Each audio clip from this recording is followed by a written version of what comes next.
Yes confirm कर दो, मेरा वॉइस क्लियर है? सर। ठीक ठीक।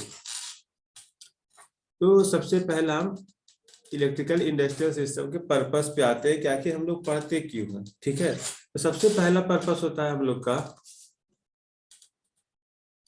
एक काम कर लेते हैं, इसको चेंज कर लेते हैं। हाँ ठीक है।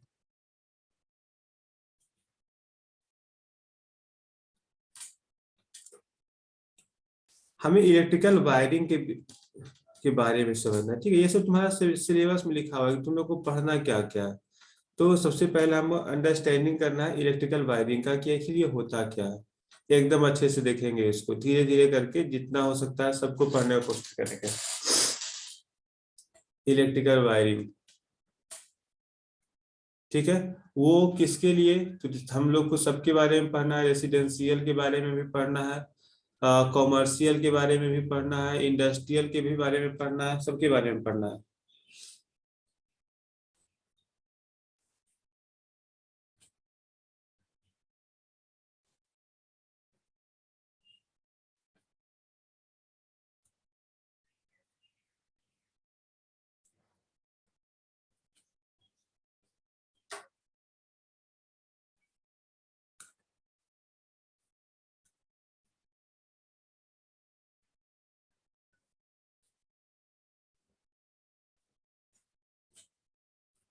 ठीक है, उसके बाद है कि इसके बाद हम लोग को क्या देखना है, तो इसके बाद देखना है कि जैसे मान लीजिए किसी प्रकार का वायरिंग कर रहे हैं, तो सबसे पहले क्या होता है कि किसी भी घर में जाओ वायरिंग करने के लिए, या कमर्शियल ऑफिस में जाओ या फिर किसी भी इंडस्ट्री में जाओ, तो सबसे पहले उसका लेआउट तैयार करते हैं। ठीक है, तो लेआउट तैयार करने के लिए सिंगल लाइन डायग्राम का ही यूज करेंगे। तो जो भी डायग्राम है उसका सिंबल क्या होता है, उसमें कौन कौन सा इक्विपमेंट लगेगा, हर एक चीजों के बारे में हमें जानना होगा।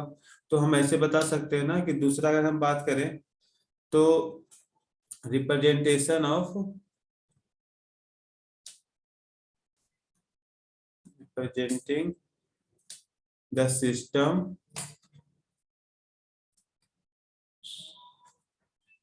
विथ स्टैंडर्ड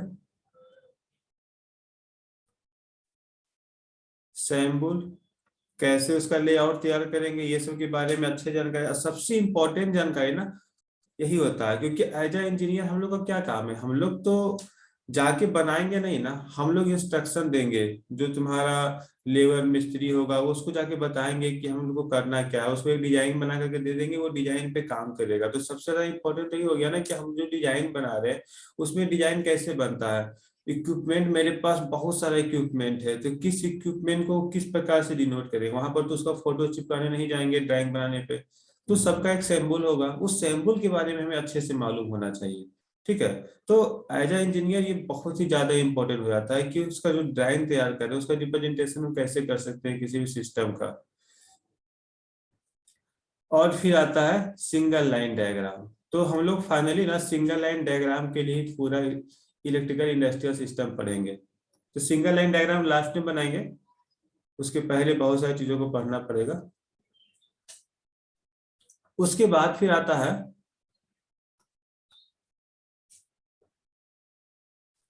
कंपोनेंट के बारे में हमें जानना होगा।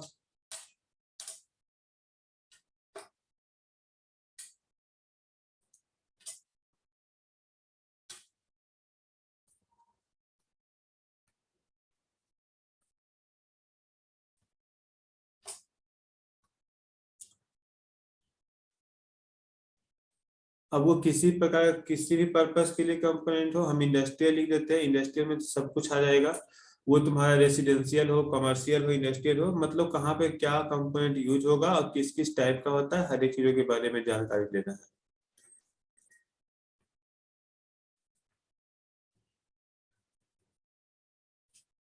उसके बाद है अगर कंपोनेंट है तो सबको एनालाइज करने के लिए भी आना चाहिए।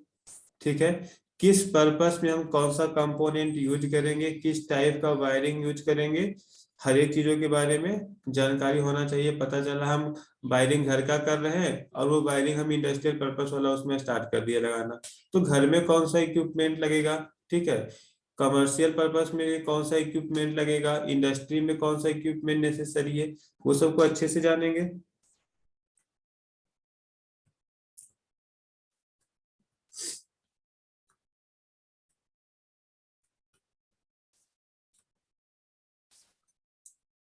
वेरियस इलेक्ट्रिकल सिस्टम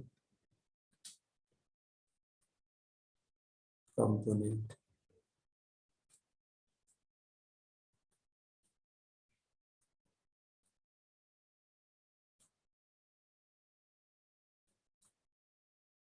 अब देखो, अगर हम बात करें ना कि जैसे यहाँ पे देखो हम कुछ लिख लिए हैं, हम लोग अगर रेसिडेंशियल पर्पस का बात करें तो देखो साफ साफ दिख रहा होगा हम लोग को क्या क्या रिक्वायरमेंट होता है। यहाँ पे टेप है, कुछ पिलास है, यहाँ पर फिर पेचकस है, फिर तुमको दिख रहा होगा कुछ अलग अलग टाइप का वायर तुमको दिख रहा है। फिर देखो यहाँ पर साफ दिख रहा होगा कि तुमको इसके नीचे जो है ना सिंगल लाइन डायग्राम भी बना हुआ है, जो सबसे ज्यादा इंपॉर्टेंट है। ये सब जो काम रहेगा ना वो लेबर मिस्त्री करेगा, लेकिन मेरा जो काम है ये ये सबसे इंपॉर्टेंट है, सिंगल लाइन डायग्राम बनाना। कि हम जब किसी भी घर में अगर हम वायरिंग करना है या फिर कमर्शियल पर्पस का वायरिंग करना है, ऑफिस में वायरिंग करना है, या फिर बोल लो कि तुम किसी भी माइनिंग में वायरिंग कर रहे हो, पावर प्लांट में वायरिंग कर रहे हो, तो उसका डिजाइन तैयार करना सबसे इम्पोर्टेंट है। तो उसका डिजाइन कैसे तैयार करेंगे, ठीक है, सबसे इम्पोर्टेंट वो है। और हम कुछ पिक देखें, देख लो। टाइप ऑफ वायर, हम लोग को कौन सा वायर कहाँ पे यूज करना है, कौन कौन सा वायर का रिक्वायरमेंट होगा, ये सब चीजों का जानकारी होना बहुत जरूरी है, क्योंकि हमको ये सब देख करके बताना होगा। वहां पे जाके ऐसा नहीं होगा कि हम जाके पहले ले आएंगे और चेक करेंगे कि ऐसे देखते हैं जा करके कौन सा लगेगा उसके अनुसार हम लगाएंगे, ऐसा कुछ नहीं, देख करके मालूम होना चाहिए। यहाँ पर 2.5 mm का वायर लगेगा, 1.5 का वायर लगेगा, 2.0 का वायर लगेगा, 4.5 का वायर लगेगा, कहाँ पे किस टाइप का वायर लगेगा, कितना मात्रा में लगेगा, वो सब का जानकारी हमें एकदम अच्छे से होना चाहिए, ठीक है। और फिर अगर हम देखें तो जो कनेक्शन है वो कनेक्शन किस प्रकार से करना है, कैसे कनेक्शन होता है, ये सब का जानकारी हमको देखना है, ठीक है। मतलब होना भी चाहिए, करना तो हम लोग को नहीं है, ये सब इंस्ट्रक्शन ही देना है, लेकिन फिर भी जानकारी होना बहुत जरूरी है। कहीं पे अगर फॉल्ट आएगा तो फॉल्ट कैसे चेक करेंगे जब तक तो जानकारी नहीं होगा, ठीक है। तो उसी के अकॉर्डिंग अगर हम बात करें तो सबसे पहला रिक्वायरमेंट क्या होगा, सबसे पहला रिक्वायरमेंट होगा किसी भी इंजीनियरिंग फील्ड में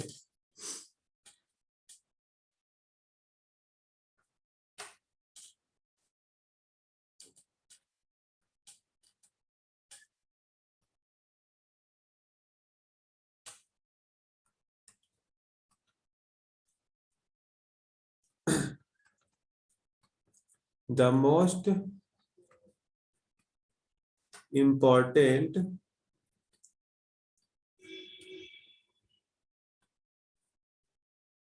requirement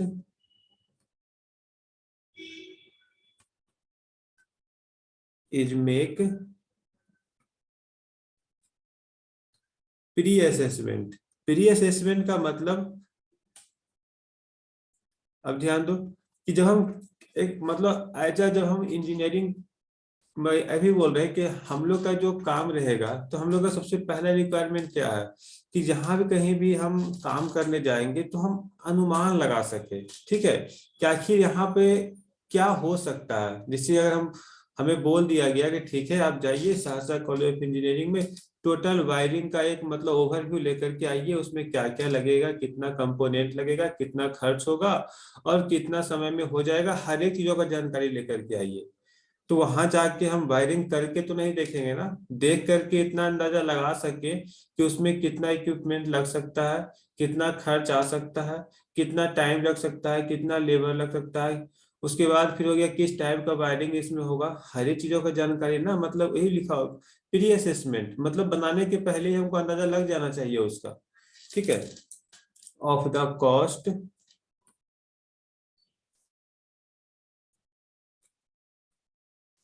and quantity of the material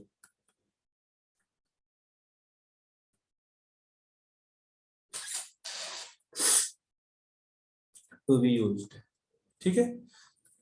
अब देखो अब सबसे पहला आता है कि जब हम लोग इसके टॉपिक पे आएंगे ना, तो थोड़ा बहुत तुम्हारे सिलेबस से पीछे जाते हैं। सिलेबस में भी ये सब चीज नहीं है, लेकिन फिर भी उसको पढ़ना बहुत जरूरी है कि जब कभी हम स्टार्ट करेंगे वायरिंग का, तभी क्या बोले, सबसे पहला जो प्री असेसमेंट होता है उसका कॉस्ट का पता लगाना, कि आखिर जो हम वायरिंग करने वाले हैं उसमें कितना कॉस्ट लगेगा।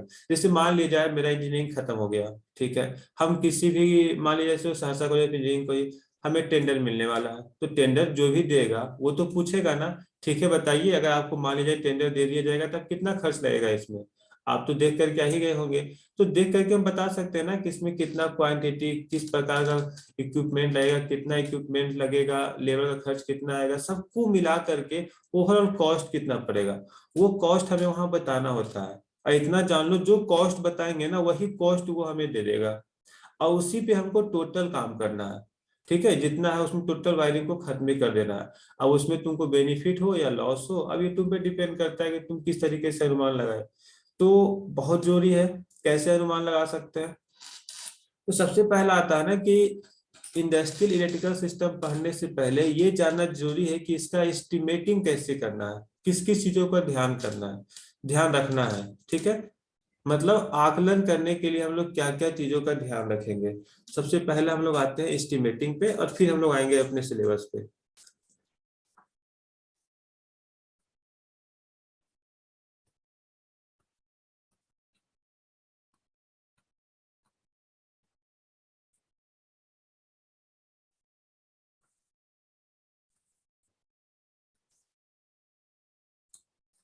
मेरा वॉइस में किसी प्रकार कोई disturbance?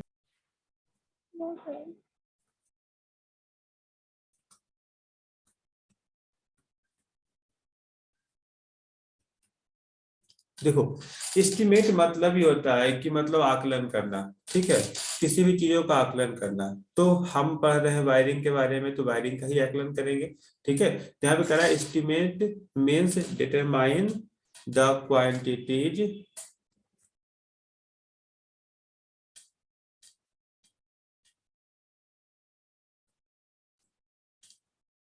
of various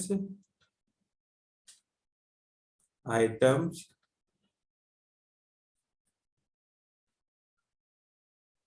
required to execute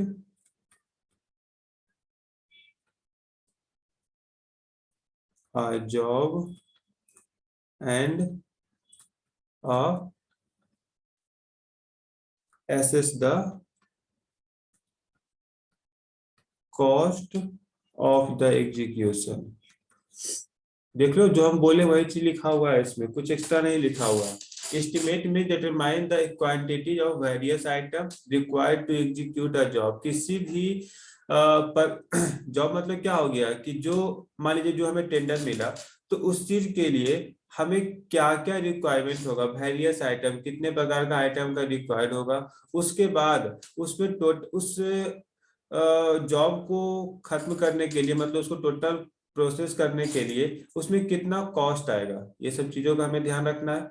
तो अनुमान लगाना तो बहुत जरूरी है, ये सब अनुमान लगा करके हमको बता देना है, इतना हमें होना चाहिए।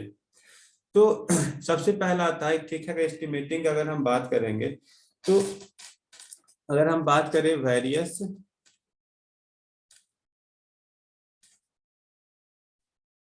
स्टेप का, क्या आखिर क्या क्या हम ध्यान रखेंगे एस्टिमेट के लिए, इसका स्टेप क्या क्या होना चाहिए।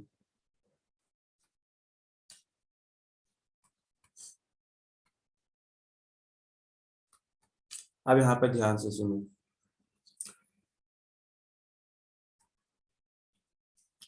देखो,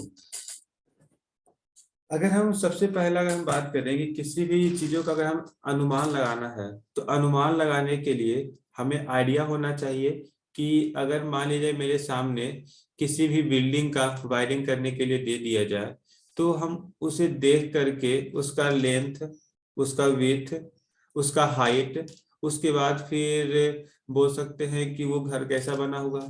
ठीक है, वो किस पर्पस से, वो होम के पर्पस से है या किसी कंपनी के लिए है, या फिर फ्यूचर में ये कंपनी बन सकता है। मतलब हर एक चीजों को देख करके अब हम उसका अनुमान लगाएंगे कि इसमें हम वायरिंग किस टाइप का कर सकते हैं। अगर किस टाइप का वायरिंग है तो इसमें हम प्रोटेक्शन कैसा इस्तेमाल कर सकते हैं, इसमें इक्विपमेंट कौन कौन लगा सकते हैं। उसके बाद हो गया, जिससे मान लीजिए कितना होता है ना कि जो वायरिंग करवाता है तो उसके घर में मान लीजिए ऐसे समझो कि बोल रहा है कि भैया जी अभी हमको बस काम चला दीजिए, बाद में हम कर लेंगे, तो वो तो बोल दिया। तो एज ए इंजीनियर हमें इस बात का ध्यान रखना होगा ना कि अच्छा ठीक है, मे बी वो फ्यूचर में इसे इनहेंस कर सकता है, तो हम किस प्रकार से वायरिंग करेंगे कि जब वो दोबारा करना चाहेगा ना तो उसको दोबारा से वायरिंग नहीं करे, वो उसी में थोड़ा बहुत वो चेंजिंग करेगा, उसका काम हो जाएगा। तो हम उस प्रकार का उसको सुविधा देंगे। ये कब होगा? ये सारा हमको एक्सपीरियंस से ही होगा ना, हर एक चीजों के बारे में। तो एस्टिमेट मालूम करना बहुत जरूरी है। उसके लिए सबसे पहला फैक्टर हम क्या बोल सकते हैं, जब हम इतना बोले तो थोड़ा बहुत आइडिया आया होगा कि पहला जो फैक्टर होता है, chalk out a list of items. ठीक है, मतलब इसमें कौन कौन सा आइटम लगेगा और कितना लगेगा उसका एक लिस्ट तैयार करना होगा सबसे पहला। And quantities required. ठीक है, देखते हुए घर में वायरिंग होता होगा तो कोई मिस्त्री आता है तो देख करके बता सकता है कि हाँ इतना खर्च पड़ जाएगा, ये इक्विपमेंट है, पहले ही पेज में लिखवा दिया, वो सबको जाके लाना पड़ता है। तो उसको भी पता होता है ना कि इसमें क्या क्या लगा होता है। उसके बाद फिर कंसल्ट द रेट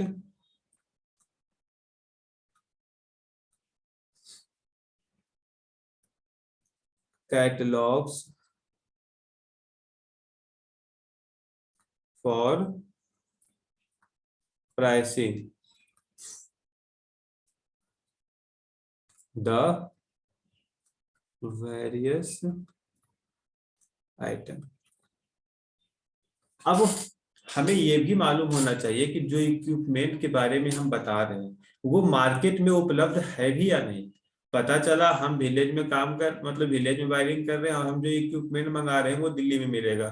ठीक है, और वही एक ही इक्विपमेंट दिल्ली में मिलेगा, बाकी मार्केट में मिल जाएगा। ठीक है, तो हम हर एक चीजों को ये भी ध्यान रखना है कि मार्केट में क्या क्या उपलब्ध है, उसका रेट क्या है और हमें यहाँ पर रिक्वायरमेंट क्या है। ठीक है, तो उसके अनुसार काम करेंगे। मतलब क्या हो गया कि हमें मार्केट का रेट भी मालूम होना चाहिए इक्विपमेंट का, हर एक इक्विपमेंट का। और अगर हम बात करें assess the exact number of workman. अब उस जो मेरा जॉब है उसको ओवरऑल खत्म करने के लिए हमें कितना वर्कमैन का नीड होगा, तो वो चीज को भी हमें आकलन ही करना होगा। उसको बुला करके तो नहीं बताएंगे कि हाँ इतना लेबर का काम को जरूरत है, इतना इतना खर्च आएगा, ये सब अनुमान लगाना है हमको।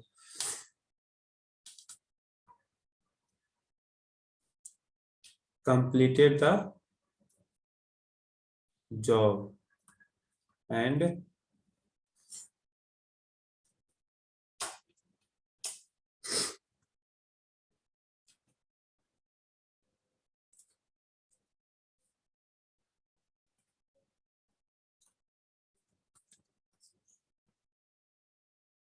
देखो इसमें लिखा हुआ ना कि एक तो हो गया कि हमें वेरियस मतलब कितना क्वांटिटी होगा उसके बारे में मालूम होना चाहिए, मार्केट का रेट मालूम करना होना चाहिए, इसमें कितना किसका क्या रेट है उसके अकॉर्डिंग हम जो लिस्ट बना रहे हैं वो उसमें आएगा या नहीं आएगा। ठीक है, उसके बाद है कि इसमें नंबर ऑफ वर्कमैन कितना लगेगा। ठीक है, अगर नंबर ऑफ वर्कमैन कितना लगेगा तो उसके अनुसार हम टोटल रेट को ऐड कर सकते हैं। मतलब हम ये भी देख लेंगे कि अभी लेबर का रेट कैसा चल रहा है, तो उसके अनुसार अगर मान लीजिए मेरे पास 10 लेबर है तो 10 लेबर का रेट को ऐड करके हम ओवरऑल एस्टिमेट बता सकते हैं कि हाँ इसमें लेबर का खर्च इतना लगेगा, इक्विपमेंट का खर्च इतना लगेगा, ओवरऑल खर्च आपको इतना पड़ेगा। तो यही सब हो तो हो गया मेरा एस्टिमेट। वायरिंग करने के लिए यही सब तो मेरा मेन पर्पस होता है, आकलन करने का। अब अगर हम लास्ट का अगर हम बात करें और होता है सुपर, मान लीजिए किसी हम कॉमर्शियल पर्पस का वायरिंग कर रहे हैं, इंडस्ट्रियल वायरिंग कर रहे हैं, तो हमें उसका सिक्योरिटी भी तो चाहिए। तो एट सुपरविजन चार्जेज, तो अगर वहां पे जो खर्च हो रहा है वो खर्च भी तो उसी में इंक्लूड होगा, उसको अलग से थोड़े करेंगे।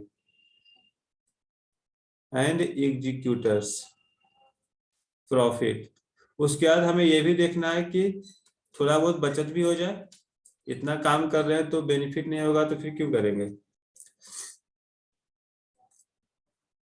अगर हम बात करें, अगर हम किसी टेंडर का अगर हम बात करेंगे ना, कि कोई गवर्नमेंट तुमको टेंडर दे रहा है, तो सबसे पहले वहां पे कॉस्ट बताना होता है कि किसी भी बोल सकते हैं जॉब में हमें कितना एस्टिमेट आएगा। वो चीजों का अगर अच्छे से वहां पे अगर नहीं एक्सप्लेन करेंगे, वहां तो पूरा एक्सप्लेनेशन मांगा जाएगा, और जो एक्सप्लेनेशन हम करके देंगे उसी के अनुसार वो हमें अमाउंट भी पे करेगा। तो हमें इस चीजों का तो ध्यान रखना पड़ेगा ना, कि हम वहां पे एग्जैक्ट सही सही जानकारी दे रहे हैं, या कहीं ऐसा तो नहीं है ना कि हम उसको 1 लाख का हम दे दिए कि इतना बिल लगेगा, पता चला मेरे पैकेज से 2 लाख चला गया। तो ये चीज तो हम नहीं चाहेंगे, थोड़ा एक्स्ट्रा ही रख ले तो ज्यादा बेटर होगा। ठीक है, तो where the work where is to be executed by the contractor.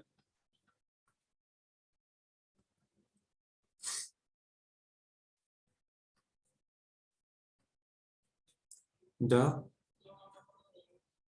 tenders are plotted only after, क्योंकि जो लिख रहे हैं ना जितना हम बोल रहे हैं सारा का मतलब वही है, इसमें हम कोई एक्स्ट्रा नहीं बता रहे हैं।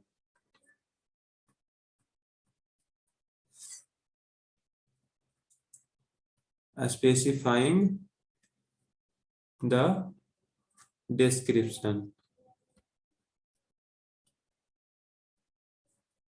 of each item to avoid any misunderstanding.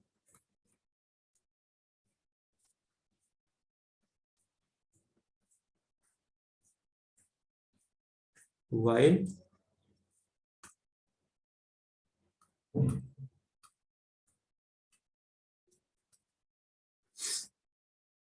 execution, देखो इसमें तो साफ साफ बता दिया कि in cost of government organization where the work is to be executed by the contractor, the tenders are floated only after correctly specifying the description of each item to avoid any misunderstanding while execution. मतलब वहां पे जब हम details को हम पेश करेंगे, ठीक है, वहां बताएंगे तो हमें हर एक चीजों को करेक्टली स्पेसिफाई करना होगा, एक्सप्लेन करना होगा, और वहां पर किसी भी गलत फहमी का तो कोई चांस ही नहीं उठता है। मतलब अगर मान लिया जाए कि हम किसी चीज को गलत एक्सप्लेन कर रहे हैं, और वहां पर तो हर एक मतलब बोल सकते हैं जानकार आदमी बैठा होता है ना, तो सबको तो अनुमान है ही किसमें कितना खर्च होता है। तो तुमको उसका तो ध्यान रखना ही रखना है, उसका ये भी ध्यान रखना है कि हम जो बता रहे हैं क्या वो सही है, कोई चीज छूट तो नहीं रहा है ना।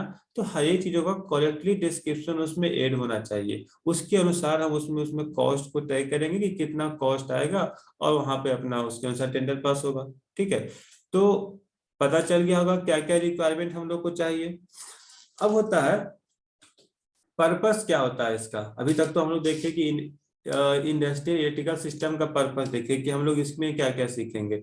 अगर हम एस्टिमेशन का अगर हम बात करें तो इतना हम पांच पढ़ लिए, तो एस्टिमेट हम क्यों कर रहे हैं, उसका पर्पस क्या है। तो अगर हम इसका अगर हम बात करें, पर्पस का, पर्पस ऑफ एस्टिमेटिंग, हम लोग क्यों एस्टिमेटिंग कर रहे हैं।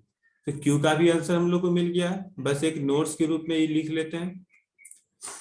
तो सबसे पहला होता है फुल स्पेसिफिकेशन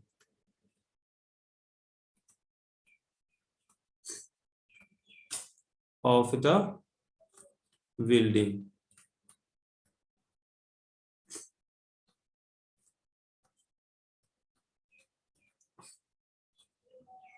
जैसे मान लिया जाए लेंथ हो गया, ब्रीथ,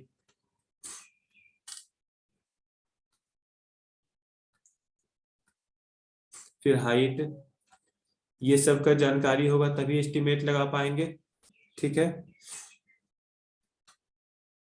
तो सबसे पहला फुल स्पेसिफिकेशन होना चाहिए बिल्डिंग के बारे में, उसका लेंथ कितना होगा, उसका ब्रेथ कितना होगा, हाइट कितना होगा। ठीक है, एंड ये भी मालूम होना चाहिए कि हमें किस पोजीशन पे कौन सा इक्विपमेंट लगेगा, कहाँ कहाँ पे मेरा दरवाजा है, कहाँ खिड़की है, उसके अनुसार हम कहाँ पे किस तरह का इक्विपमेंट हम लगाएंगे, वो सब चीजों को देखेंगे। तो with position of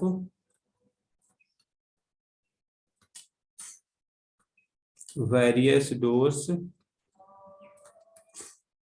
and Windows. ठीक है, मतलब बस बोलो कि पूरा लेआउट पहले मालूम होना चाहिए उस बिल्डिंग का। फिर सेकेंड अगर हम बात करें, अगर हम लेआउट अगर हम तैयार कर लिए तो हम ये बोल सकते हैं इसमें कैसा वायरिंग करना, क्योंकि वायरिंग तो बहुत टाइप का होगा, आगे पढ़ेंगे।